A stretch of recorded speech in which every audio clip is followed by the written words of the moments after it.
Assalamualaikum warahmatullahi wabarakatuh. Selamat pagi, salam sejahtera untuk kita semua. Om Swastiastu, Namo Buddhaya, Rahayu. Kalau saya bicara di depan teman-teman wali kota, agak tidak terlalu banyak yang saya ceritakan.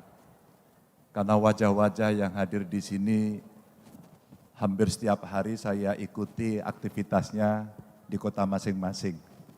Dan rasa-rasanya masing-masing punya inovasi yang dahsyat, punya kepemimpinan yang sangat kuat, dan bagaimana kota di Indonesia kemudian berubah dengan begitu cepat. Maka izinkan saya tidak bermaksud menggurui, hanya sharing session saja sebagai orang yang tidak pernah menjadi wali kota. Tapi sebagai orang yang sama-sama menjabat sebagai kepala daerah. Dan tentu saja catatan saya di tempat Bapak Ibu, ya pasti so-so sajalah. Hanya Kang Bima tadi sampaikan, kita menghadapi tantangan yang tidak enak. Situasi yang tidak nyaman, karena disrupsi terjadi di dunia, geopolitik berubah, dan kita harus menempatkan diri pada posisi yang tepat. Maka sesuatu yang bisa menjadi data sains untuk pengambilan keputusan hari ini menjadi begitu penting.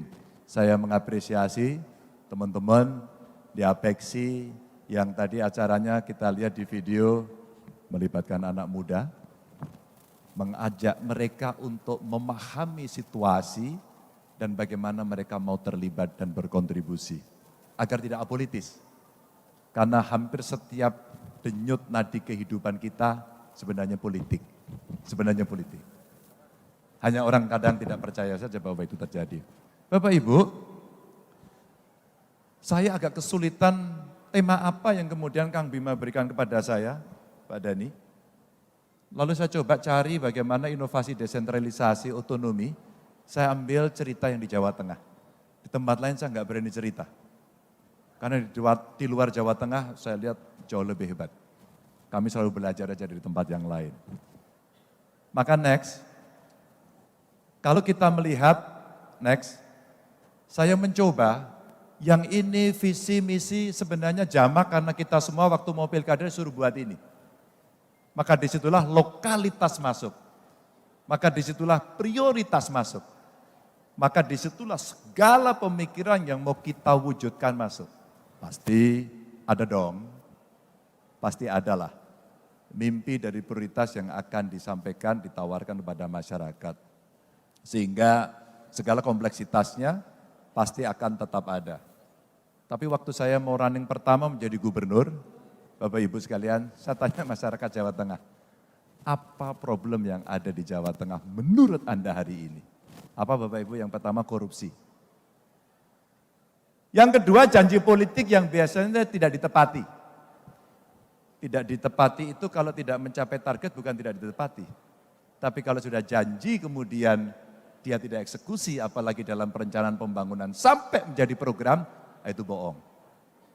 Dua inilah yang kemudian waktu itu kami coba kombinasikan bagaimana pemerintahan bersih yang tidak korupsi. Yang kedua bagaimana kemudian janji politik itu dipenuhi. Maka dalam bahasa Jawa kita sampaikan, mboten korupsi, mboten ngapusi, tidak korupsi, tidak menipu. Karena rakyat biasanya begitu. Nah, dari cerita inilah visi misi kemudian dibikin dan berjalanlah otonomi daerah dengan sangat luar biasa.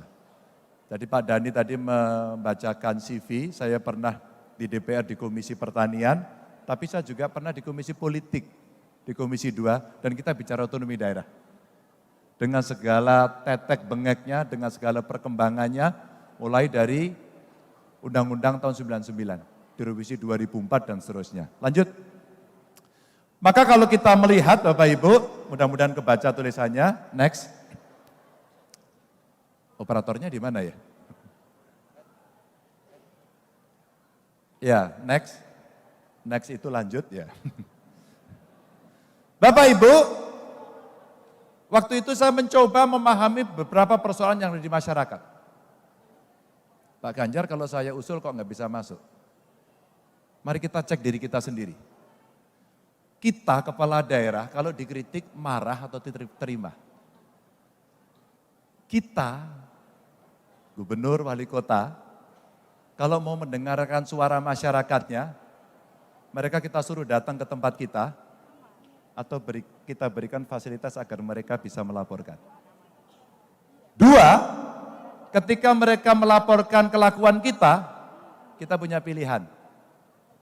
Kita diam, karena kita marah, karena tidak mau dikritik, atau kita mau bereaksi, karena itu komplain yang muncul di masyarakat. Bapak Ibu, yang diminta masyarakat kemudian apa? Saya hanya minta dua Pak, pemerintahnya bersih dan melayani. Melayani ternyata mereka pengen diterjemahkan dalam bentuk satu transparansi, yang kedua adalah akuntabilitas. Silakan cek, bener apa enggak. Saya kaget sekali Kang Bima, kemarin saya datang ke salah satu kabupaten di Rembang. Saya dialog dengan siswa. Saya bilang, akses pendidikan itu dipermudah. Bonus demografi sudah terjadi di Jawa Tengah. 13 tahun ke depan kita akan memanfaatkan situasi ini, apakah kita berhasil atau gagal. Tiongkok tahun 90 mendapatkan bonus demografi, hari ini dia mendapatkan situasi itu karena investasi di pendidikannya tinggi sekali. Saya mau cerita aja. Tapi dalam dunia pendidikan kita, ada saja perilaku yang katanya itu biasa. Apa? Pungli. Dalam sebuah dialog saya sampaikan, sekolah di mana SMA? Negeri. Bayar enggak sekolahnya? Enggak Pak. Enggak bayar kami Pak. Tapi seragamnya bayar. Oh iya kalau seragam mesti beli. Tapi SPP enggak bayar kah? Enggak. Uang gedung enggak ada Pak. Kamu? Enggak ada Pak. Kamu? Enggak ada Pak. Kamu? Ada Pak. Apa katanya? Uang gedung Pak. Oh jangan ngomong. SMA SMK udah saya bebasin loh. 800 miliar saya berikan agar kalian sekolah enggak usah bayar. Bapak Ibu, bertahun-tahun keputusan ini kita berikan, apakah kemudian kawan-kawan kita melakukan itu? Jawabannya, tidak semua. Dan anak ini bercerita dengan apa adanya. Pak, setiap kenaikan kelas kami dipungut. Loh kan nggak boleh ada pungutan. Ini bukan pungutan Pak, maaf saya koreksi, infak. Bapak Ibu, penyakit korupsi kita ada di situ. Kita serius apa enggak? Akhirnya dengan perjalanan saya sampaikan, Bapak Ibu tenang saja, saya pastikan duitnya harus kembali. Dan rasa-rasanya kepala sekolahnya akan bermasalah dengan gubernur. Kemudian rekaman itu ada di-upload di IG saya, sama staf saya. Saya tidak menduga sampai dengan kemarin sore 7 juta yang nonton. 7 juta yang nonton dan mereka menumpahkan segala kekesalan dan menyampaikan, Pak di SD ini terjadi, Pak di SMP ini terjadi. Bapak Ibu, publik masyarakat mau itu. Mana kira-kira janji politik kita yang akan kita berikan pada saat kita kampanye kepada mereka? Simpel sekali. Biasanya rata-rata problem itu muncul karena dari kita sendiri. Kolusi kita bangun sendiri, korupsi dikreasi sendiri, dan kita membangun kekuatan imperium kekuasaan itu mendapatkan uang. Maaf dengan segala hormat harus saya sampaikan. Maka ketika transparansi dan akuntabilitas itu ada, satu-satunya yang bisa kita lakukan adalah memberikan informasi yang benar dan terbuka. Itulah masuk Government Resources Management System. Baru mulai e-planning sampai e-delivery sampai tata usahanya kita digitalisasi dan alhamdulillah pada saat itu hampir 2 triliun anggaran bisa kita hemat karena harga penentuan sendiri kita itu rata-rata punya perbedaan meskipun tidak terlalu tinggi. Sama-sama kertas, dinas A dengan dinas B itu harganya bisa beda. Saya tidak mengerti. 2.000-an kurang lebih nomenklatur yang sama Bapak Ibu. Kapan kita akan membersihkan? Ini sekedar berbagi cerita. Itu problem sistematik yang kemudian muncul mulai dari e-planning sampai delivery. Kemudian kita buatlah sistem itu dan Masing-masing kemudian kita dorong apa yang bisa teman-teman lakukan ketika dinas atau sektornya mesti merespon persoalan masyarakat. Alhamdulillah ini menarik sekali. Inilah yang kemudian menjadi inovasi yang berkembang luar biasa dari kawan-kawan ASN yang punya integritas dan komitmen tinggi. Muncullah bank inovasi karena setiap kali komplain publik masuk dalam dashboard saya. Setiap kali respon tidak diberikan, maka dia akan kasih alert ke saya. Maksimum 1 kali 24 jam mesti ada responnya. Kalau tidak, kepala sekolah, kepala dinas, atau siapapun yang bertanggung jawab, pasti punya masalah. Saya tidak menduga kejadian anak sekolah itu, kepala dinasnya saya suruh ngecek, keputusan kepala dinasnya, Pak kita bina dulu Pak, kita tarik dia dari jabatan kepala sekolah. Dan hari ini menggemparkan. Hanya cerita kecil dari pengakuan seorang siswa. Apa yang saya lakukan pada siswanya? Lindungi siswanya sekarang juga.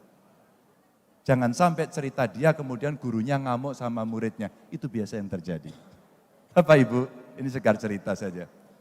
Maka mulai penurunan AKI AKB punya inovasi, mengintip orang hamil, nginceng wong meteng dalam bahasa kami, mengintip orang hamil selalu peduli pada ibu hamil. Pak Presiden menyampaikan stunting harus beres. Buat saya bukan stuntingnya, ditarik dari awal pranikah, begitu mereka menikah, kemudian dia punya anak, kemudian sampai balita dia selesai. Satu paket pekerjaan yang kemudian mesti kita libatkan lebih banyak orang. Ini inovasi-inovasi yang kemudian muncul. Termasuk tadi, bagaimana perhatian kepada ibu anak, bagaimana lebih banyak mendengarkan apa-apa yang menjadi suara masyarakat, dan kemudian kita berikan aplikasi yang memudahkan mereka. Dan kita menjaga perasaan kita untuk tidak tersinggung. Kalau kemudian masyarakat protes sama kita. Ya seperti saatnya biasanya kalau mau pemilihan-pemilihan orang mendekati dengan senyum yang lebar. Begitu terpilih, kecutnya kadang-kadang terlalu lebar gitu ya, kurang senyum. Bapak Ibu, dan di sebelah kiri kemudian bagian dari apa-apa yang dikerjakan oleh teman-teman. Next, saya mau agak cepat. Lanjut. Maka kami mencoba bertanya kepada Kemdagri. Pak Menteri Dalam Negeri, tolong dong Pak, kami dikoreksi.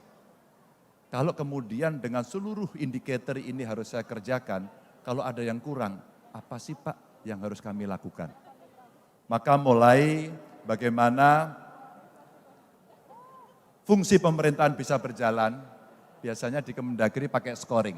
Kalau 70% skornya udah bagus belum? Oh berarti udah bagus Pak, oh lolos. Ini angka-angka saja Pak. Lanjut. Oh berarti 70 lolos. Lolos bro, tenang aja, kamu perform. Atau barangkali perbandingan capaian fungsinya. Kalau sangat tinggi, kamu naik kelas gak? Oh dari 16 ke 20 kamu naik, lolos. Yang tinggi 5 ke 6, lolos. Oh yang sedang sudah geser ke tinggi, bagus. Maka saya apresiasi teman-teman kepala dinasnya. Anda the best. Kalimat sederhana itu ternyata membuat mereka oke. Kalau di WA Group biasanya hanya saya kasih jempol merah putih. Makasih Pak Gub, makasih. Berarti saya oke Pak ya? Oke, jalan terus. Tapi kamu mesti inovasi. Lanjut. Lalu ada progres perbaikan kinerja fungsi pemerintahan, lalu kita bandingkan dari tahun ke tahun, tapi yang menilai orang lain. Kalau yang menilai kita narsis. Narsismenya kemudian boleh ditampilkan, tapi Anda akan berhadapan dengan masyarakat. Apa itu? Medsos. Maka saya wajibkan seluruh OPD saya punya medsos dan centang biru. Semua punya medsos dan centang biru. Ini kebetulan salah satu dinas saya, OPD saya lagi kita tugasin jadi wali kota di Salatiga. Ya, ini dari salah satu kepala dinasnya. Maka saya pesankan, silakan kemudian pengalaman baiknya diterapkan di situ. Terbuka, transparan, kemudian komplain handlingnya cepat. Maka ukuran angka-angka dari progres ini menunjukkan hari ini capaianmu berapa, tahun berikutnya berapa, kemudian diperbandingkan, kamu sedang dinilai oleh Kemdagri. Cerita suksesnya kelihatan, tapi ada cerita tidak suksesnya. Maka saya sampaikan next, dari angka-angka kemudian ditampilkan, kata Kemdagri, oke, hampir semua kinerja fungsi pemerintahan tidak mengalami perubahan, semua pada top level sesuai dengan target. Berarti kamu beres. Tapi ada kinerja fungsi yang perlu perbaikan, mulailah gambarnya kelihatan yang di sebelah kanan.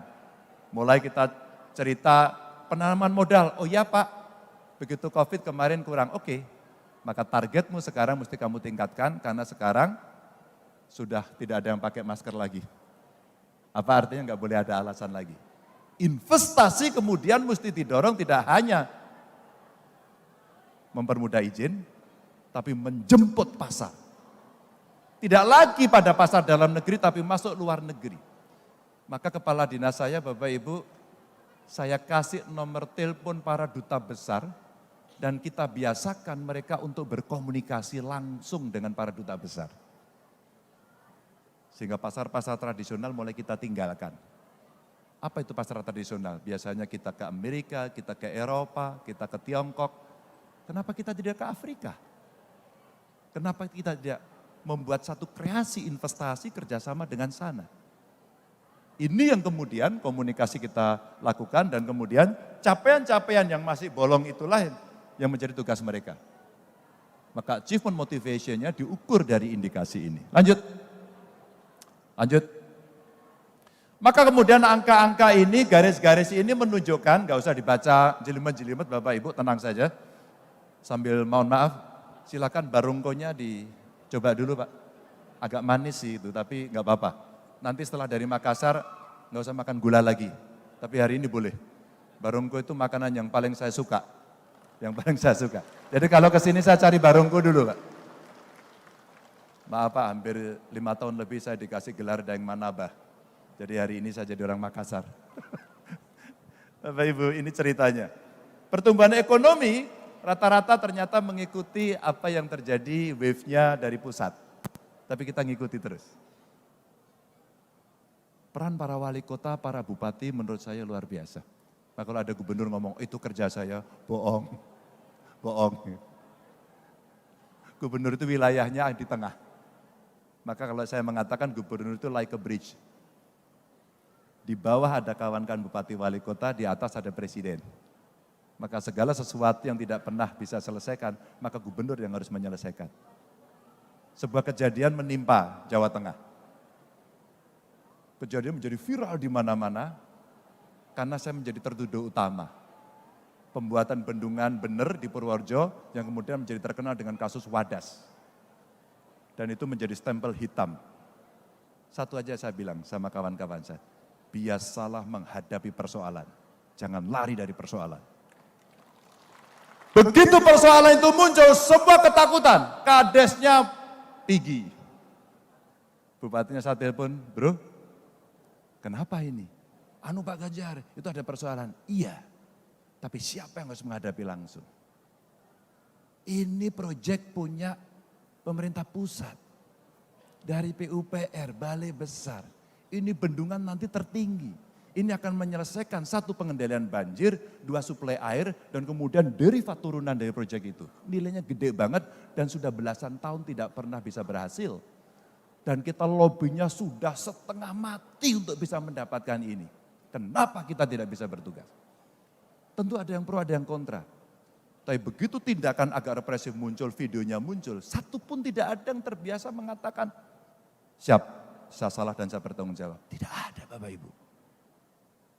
Ketika itu tidak ada, maka saya sampaikan, saya datang ke lokasi, saya sampaikan, 1, saya penanggung jawabnya. 2, ini saya bereskan. 3, yang ditahan saya minta keluar. 4, saya akan mendatangi orangnya. Hari ini saya masih dibully, tapi seluruh informasi tidak terbagi dengan baik. Maka saya sampaikan kepada mereka, Mas Ganjar gimana kasus Wadas? Ketua kelompok penolaknya sudah menerima dan mendapatkan ganti untung 11 miliar. 11 miliar. Saya komunikasi sama Pak Presiden, Pak Jokowi, udah Pak Gub, silahkan diteruskan, izin Pak. Skim ganti ruginya ini bagus banget Pak. Itu akan memudahkan kami untuk berbicara dengan mereka. Dan sekarang 100% semua sudah diukur lahannya. 100%. Bapak Ibu, sebenarnya cerita-cerita dalam konteks pemulihan ekonomi ini mesti dilakukan. Saya konsultasi, ngobrol sama Pak Presiden cukup lama dan berkali-kali. Saya mendapatkan briefing pada tanggal 21 April itu kira-kira 50 menit. Karena menjelang hari Lebaran esok paginya, saya terbang dari Jakarta ke sana menemani beliau sendirian. Selama 50 menit itulah Pak Presiden menyampaikan kepada saya bagaimana situasi global tidak baik, bagaimana infrastruktur mesti cepat dikerjakan, dan bagaimana peran kepala daerah harus melakukan itu dengan cepat. Saya merasakan, iya, ini tanggung jawab kita ya. Maka kalau kemudian kita mau mengejar grafik ekonomi ini, rasanya kawan-kawan kepala daerah, wali kota hari ini bertemu, udah betul. Teman-teman punya kesamaan frekuensi, teman-teman bisa sharing pengalaman, dan kemudian kita maju bareng-bareng. Lanjut, ekonomi, kesejahteraan dan kualitas SDM setelah pandemi, terus terang saja, ini masih meninggalkan PR yang masih besar, stunting, pengangguran, kita mesti melakukan atau membuat job creation, melibatkan anak muda tadi saya lihat dari teman-teman wali kota itu keren banget. Dan anak muda hari ini butuh kreatif hub lebih banyak. Bapak Ibu silakan. Anak muda butuh ruang-ruang kreatif dengan dukungan infrastruktur IT yang bagus. Untuk seni yang hebat. Saya kemarin ketemu dengan Putri Aryani. Saya kagum betul sama anak ini.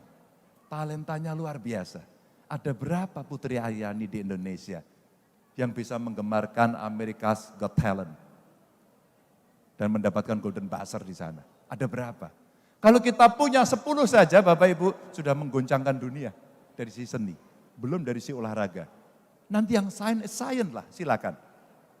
Tapi PR ini Bapak Ibu mesti kita dorong karena bonus demografi 13 tahun sekali. 13 tahun mesti kita bereskan. Kalau enggak gagal kita.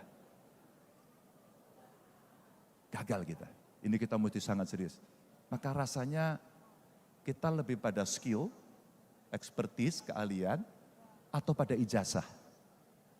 Bapak Ibu, pada titik ini suka tidak suka, mau tidak mau mesti direform betul. Harus direform. Kita menyesuaikan sama perkembangan zaman yang membutuhkan tenaga itu. Dan kalau kita kelebihan, gak apa-apa kita ekspor, tapi mesti skilled labor. Bukannya unskilled. Ini soal bonus demografi dan bagaimana menjaga kualitas SDM kita. Lanjut.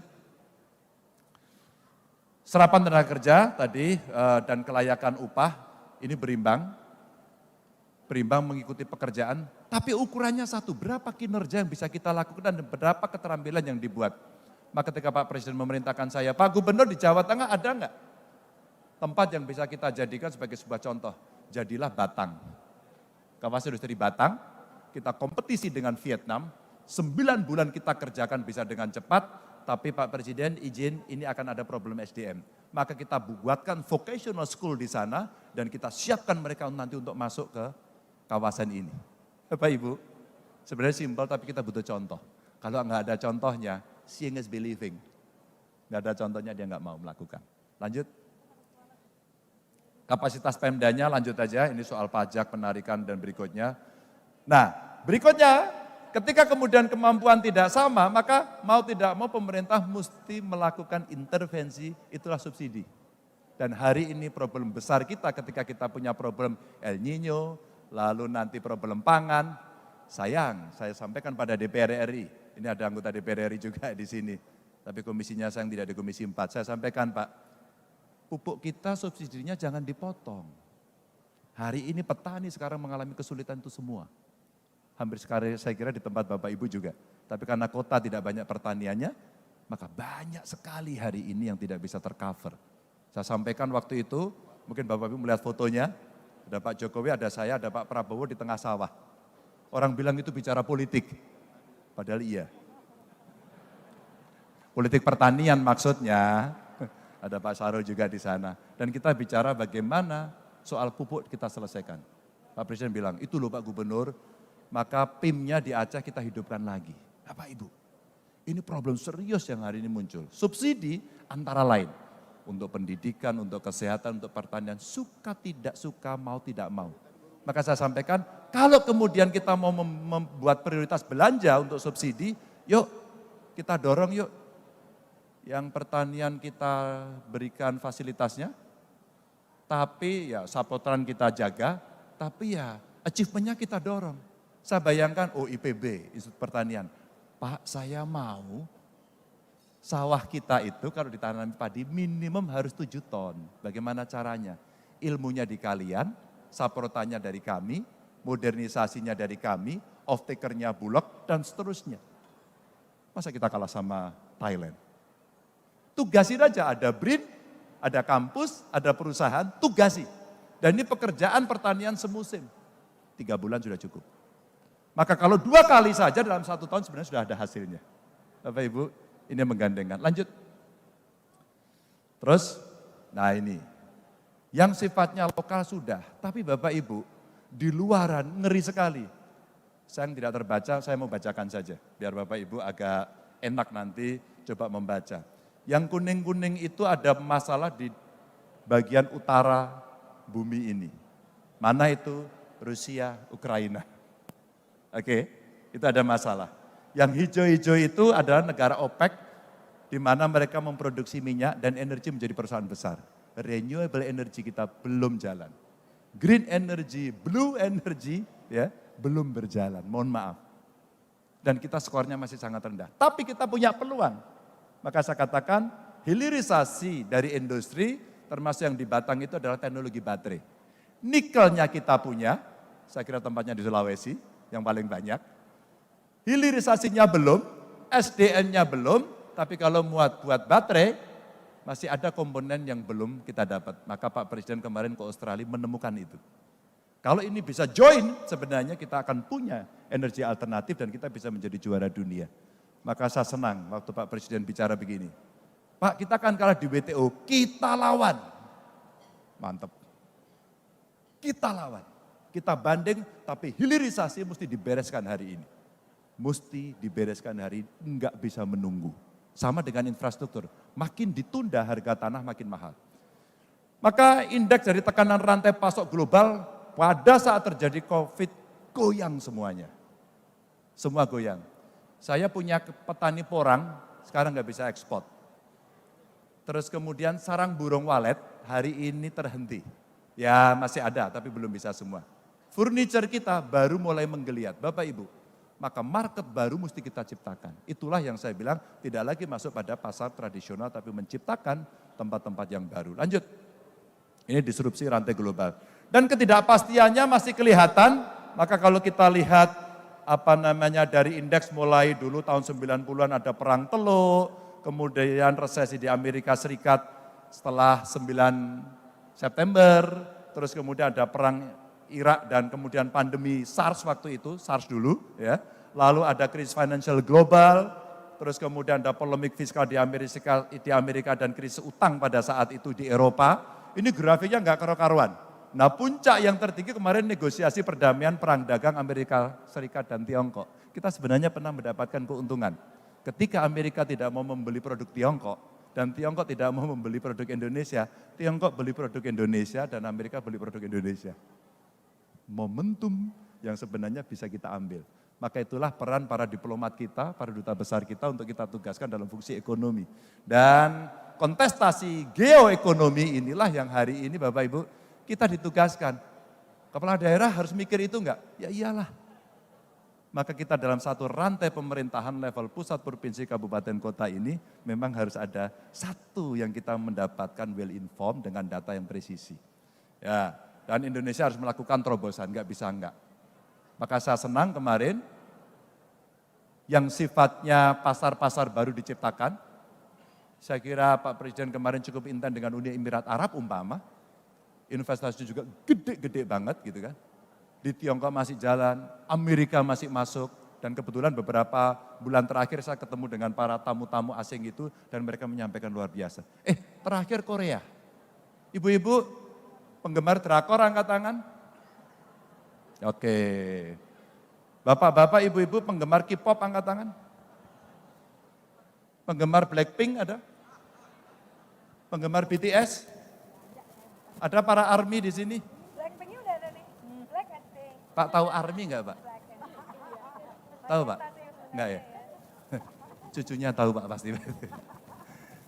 Sampai kemudian kami punya kerjasama dengan pemerintah Provinsi Chungcheongbuk-do kemarin dari Chungcheongbuk-do datang dan mereka lagi menyampaikan kami sedang membuat sekolah musik K-pop dan membuka seluruh dunia. Luar biasa. Dan setelah itu keponakan saya, ya, cucu-cucu kakak saya, semua sekarang pinter makan dan bisa menikmati rasanya kimchi yang sangat asem itu. Hanya karena lagu K-pop, hanya karena dia nonton drakor. Bahkan sekarang gadis-gadis remaja atau remaja putri skincare-nya maunya dari Korea Selatan. Bapak-bapak juga pakai skincare? Pakai ya Pak? Oh pakai, Bapak glowing kok. Next. Udah 30 menit ya? Oke, saya mau berhenti. Dan risiko global ini menjadi kerawanan Indonesia dan kemudian ada tren kenaikan suku bunga. Ya, ini terjadi di beberapa negara, ada di Amerika Serikat dan krisis yang ada di Eropa. Hari ini Perancis Bapak Ibu lagi bergolak, dibakar-bakar di sana. NATO sekarang lagi sibuk karena ada perang Ukraina, semua membantu di sana, ada harga diri. Sementara Putin masih kuat. Jadi dunia sedang bergolak. Amerika perang dagangnya sama Tiongkok belum berhenti sampai ini. Maka Indonesia mau apa? Satu, kita punya pasar dalam negeri. Dua, kita bisa memproduksi, meskipun belum banyak dan kualitasnya belum bagus. Maka ini kesempatan sebenarnya yang bisa kita ambil untuk kita bisa memenuhi kebutuhan itu. Potential market kita ada di dalam negeri. Dengan melihat dunia yang berubah, ada ancaman perang cyber 2023, kita mesti hati-hati. Ada instabilitas politik menjelang transisi kekuasaan di beberapa negara. Ada juga peningkatan aktivitas senjata nuklir. Bahkan dalam konteks geopolitik, ini menarik. Di selatan ada AUKUS, Amerika, UK, dan Australia. Di utara ada Quad. Kalau tidak salah ada Jepang di sana, ada Amerika, ada India. Di timur ada bilateral, kerjasama pertahanan antara PNG dengan US. Di Timur Leste ada Tiongkok di sana. Dan Indonesia ada berada di tengahnya. Geopolitik dunia. Dan kemudian di AUKUS, di selatan, ada kerjasama pertahanan yang akan membuat kapal bertenaga nuklir. Bagaimana persiapan Indonesia? Bapak Ibu, ini dunia yang kemudian kalau terpantik, kita akan mengalami situasi yang tidak baik. Kita mesti siap pada soal itu. Berikutnya, maka optimisme di 2045 yang tadi Kang Bima sampaikan, Bapak Ibu ramalan yang menarik lihat, yang 2022 paling bawah, itu negara kita Bapak Ibu. Kalau kita bicara dari yang ada, maka studi dari Goldman Sachs di 2022 memproyeksikan Indonesia mencapai posisi 4. Maka lihat gambarnya dia naik. Maka kalau kita lihat Amerika 2050 turun, 2075 turun. Kita akan naik. Kita akan naik. Kenaikan itu momentumnya apa? Sekarang. 13 tahun ke depan, ketika kita punya bonus demografi dan ketika kita bisa mengerjakan sendiri. Fondasi yang kuat Pak Jokowi sudah lakukan. Tinggal siapa yang akan membereskan kelak. Ada banyak negara yang drop, Jepang akan turun posisinya dari ranking 3, diprediksi ke-6, bahkan diprediksi ke-12. Negara maju. Perubahan global kira-kira sudah diramalkan oleh mereka yang memang punya expert di situ. Lanjut. Maka ini yang mesti kita dorong. Dan sektor-sektor unggul, mulai demokrasi dan demokratisasi yang kita makin baik. Makasih Kang Bima. Pesan politiknya dapat. Tentu saya hadir sebagai gubernur di sini. Tapi saya senang karena kemudian kita tidak lagi membentur-benturkan. Ingat, pemilihan kita, bapak-bapak, ibu-ibu wali kota, gubernur, presiden, itu setiap 5 tahun sekali dan hanya bisa 2 kali, nggak bisa ditambah. Yang bisa ditambah kira-kira kades. Ada yang mau 3 kali? Maaf tidak bisa. Kecuali Bapak Ibu berpindah ke tempat yang lebih tinggi. Seperti pengalamannya Pak Jokowi jadi wali kota, gubernur, kemudian presiden. Dan hanya Pak Jokowi yang punya pengalaman itu. Tapi dengan posisi seperti itu, demokrasi yang lebih baik tadi, statementnya di beliau berdua tadi bagus. Kita ciptakan yang dingin-dingin saja. Kita udah punya pengalaman. Jangan sampai terjadi pembelahan sosial. Jangan sampai kemudian hoaxnya bertebaran. Dan kita berkelahi habis-habisan dengan saudara kita sendiri. Udah deh.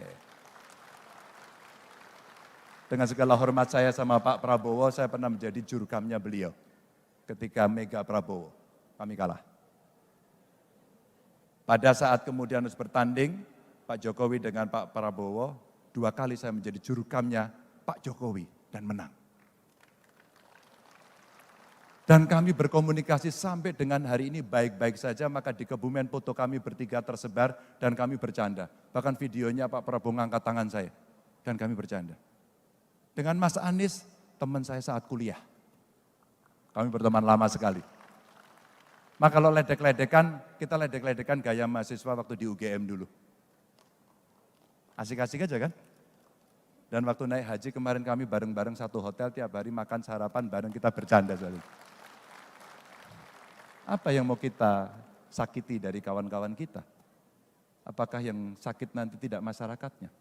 Tidak bangsa dan negaranya. Padahal tantangannya demokratisasi, transformasi digital yang belum tuntas, kecepatan infrastruktur teknologi informasi kita masih sangat lambat, dan kemudian di remote area belum bisa mengakses, sementara anak-anak muda yang tadi Kang Bima kumpulkan tadi, dia butuh itu untuk dia bisa mengembangkan seluruh potensinya.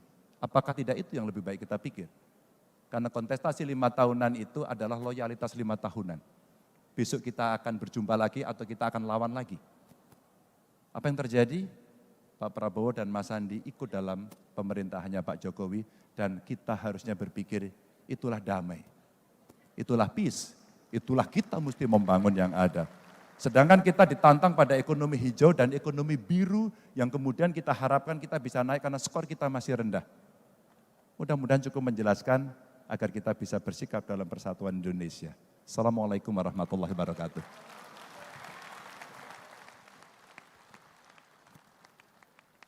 Udah boleh turun, Pak? Pak Ganjar. Udah boleh turun, Pak? Belum, Oh, belum. Tugasnya belum selesai, Pak. Ya, ini baru kali ini wali kota Argonya sudah di-set sampai jam 12, Pak. Oh, Ya. ya lumayan Jadi sadis ini, Bapak ya. Ibu, kami yakin pasti akan banyak yang ingin bertanya, tapi karena waktu yang terbatas, kami sudah mengatur izin Pak Gubernur. Silakan. Kami memberikan kesempatan kepada Komisariat Wilayah, Oke. ya untuk setiap sesi ada 2. Jadi kami sudah sepakati, kami mengundang Komisariat 3 dan 5 untuk menyampaikan pertanyaannya. Komisariat 3, Wali Kota Pekalongan, ya kami persilakan.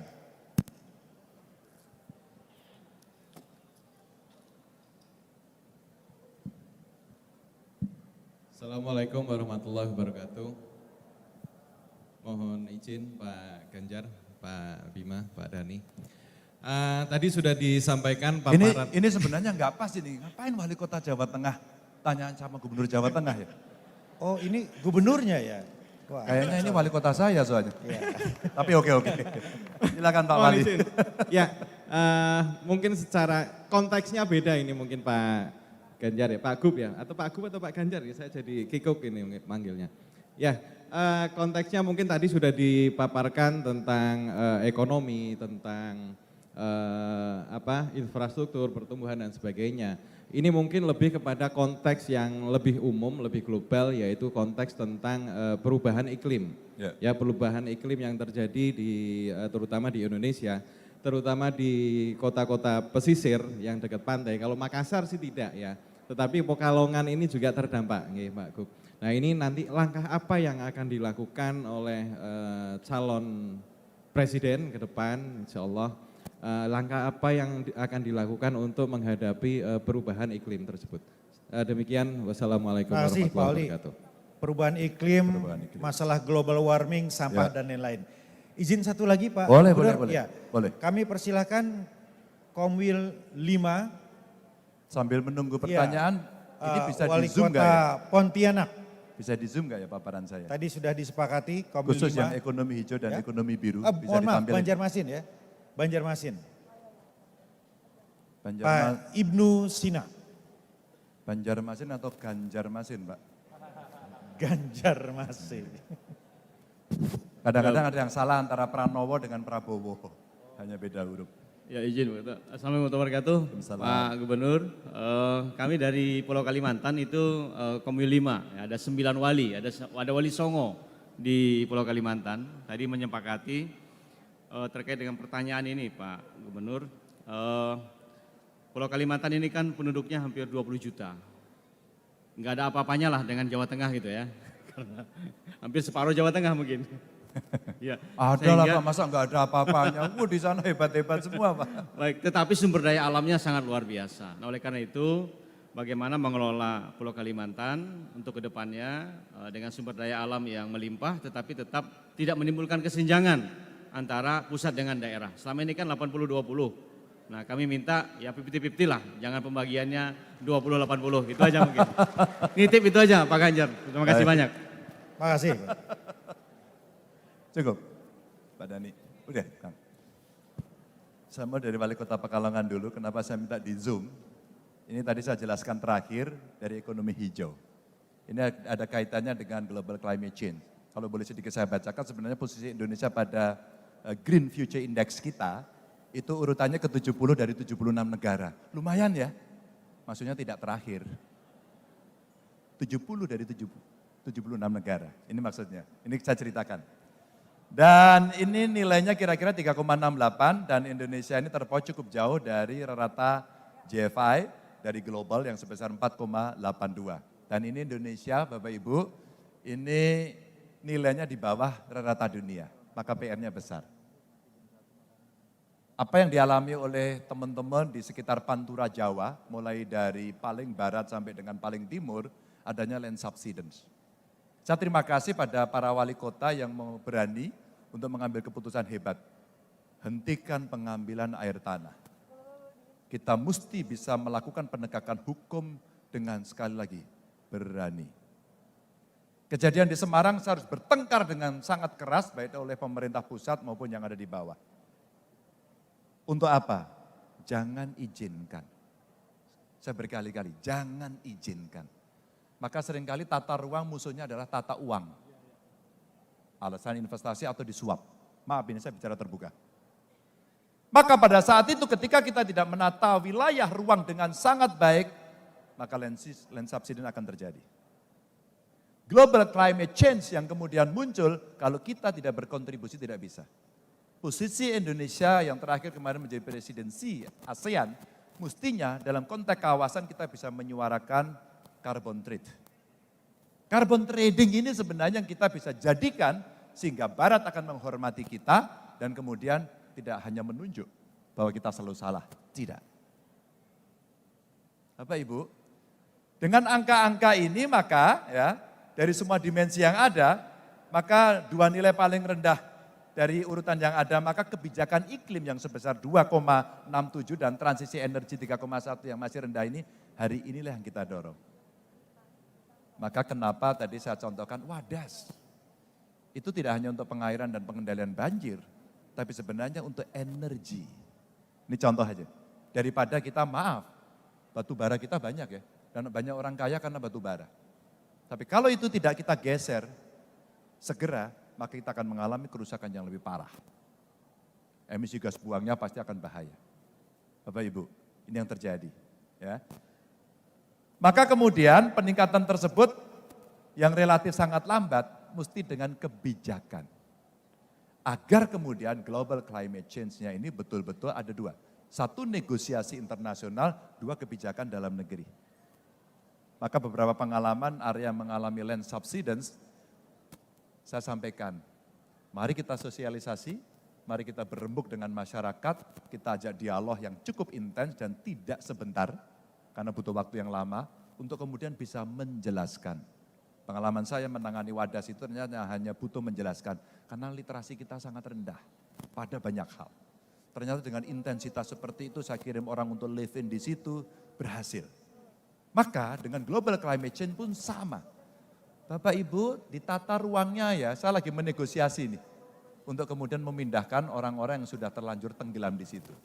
Pilihannya dua, kamu pindah atau kamu beradaptasi dengan kondisi baru, kamu sekarang menjadi manusia terapung. Ada dua pilihan. Ini kaitannya dengan global climate change. Saya sudah ketemu Pak Mark Rutte, Perdana Menteri Belanda, datang ke Semarang, saya suruh melihat. Dan sekarang dengan Delft University lagi kita kembangkan termasuk yang ada di Pekalongan. Maka rasa-rasanya mulai dari ekonomi biru dan hijau, yang biru boleh naikin enggak? Operator? Halo? Oke. Dinaikin enggak yang biru? Nah, yang ekonomi biru. Maka kalau kemudian yang biru ini bisa kita sampaikan kepada Bapak Ibu sekalian, yang di kanan bawah itu indeks-indeksnya kelihatan. Ya, indeks-indeksnya kelihatan. Pengelolaan ruang laut kita yang hari ini sangat tidak optimal Bapak Ibu, rasanya ini kebijakan mesti kita arahkan. Katanya nenek moyang kita pelaut, tapi laut kita tidak dikelola dengan baik dan di wilayah 5 wilayah penangkapan ikan kita belum optimal. Kenapa kapal besar, kenapa penangkap ikan, kenapa pengolahan ikan tidak kita optimalkan, baru tangkap saja. Belum budidaya, belum aquaculture. Saya pernah melakukan hitung-hitungan soal ini dan ini potensi ekonomi yang sangat tinggi dan kemudian kalau ini sustain dalam pengelolaannya, rasa-rasanya kita menjadi juara dunia dan lumbung pangan paling hebat. Paling hebat. Ya, maka dengan otonomi daerah kita dorong agar ada asymmetrical decentralization. Jangan sama semua, jangan sama semua. Karena memang ada daya yang berbeda dengan sumber daya yang berbeda. Nah konsepsi ini yang sekarang coba kita dorong. Kalimantan Timur, terima kasih. Bagaimana mengelolanya? Saya kira kebijakan fiskal yang pernah diterapkan kepada Kalimantan Timur dan DKI Jakarta, dua yang punya kemampuan fiskal tinggi, sudah dimulai. Maka kenapa kok Pak Presiden memindahkan ibu kotanya ke wilayah Kalimantan? Itu bukan memindahkan tempat loh, itu memindahkan mindset. Itu mewujudkan mimpi Indonesia ke depan yang jauh. Jadi tidak hanya fisik saja. Nanti ada perilaku, ya, ada cerita tadi ekonomi hijau, ekonomi biru, itu sekarang lagi dalam desain besar yang ada di sana. Harapannya, biasanya kalau gulanya ditaruh di situ semuanya akan datang. Maka kemudian apa yang diusulkan tadi, bagaimana kemudian Kalimantan dikelola, Pak, saatnya kemudian kita berbicara. Saya pernah bertanya, kita kaya enggak? Kaya. Iya, sudah ya. Baik, terima kasih Pak Gubernur.